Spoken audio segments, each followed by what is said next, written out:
There have been at least 120 homicides this year in Louisville. Each dot represents a life lost in our city. And a local nonprofit called No More Red Dots is hoping to prevent another spot on this map. WDRB's Darby Bean tells us how that organization plans to use a recently awarded $100,000 grant. No More Red Dots has worked with youth in the city for years and plans to use a lot of this grant money to help with its mentorship program, but says a lot of what this organization does is hard to quantify on paper. There's no quantification for the lives that we do save.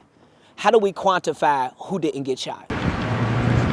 Since he was 10 years old, Deshaundre Waters has been involved with No More Red Dots.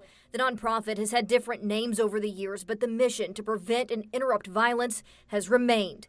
And now, as an adult, Waters is a mentor to youth in the program that he went through as a kid.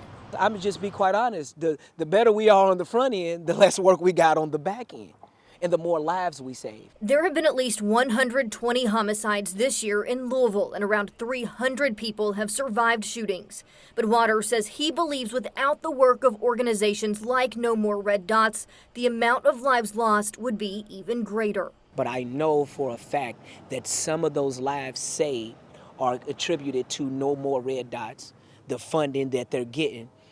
You know what I mean? Thursday, the National Everytown Community Safety Fund announced a $100,000 grant for No More Red Dots, as well as access to trainings and conferences with others working toward the same goal. Any organizations, that is doing this work, just saving somebody. With dozens of young people in its mentorship program, these funds will help support that work.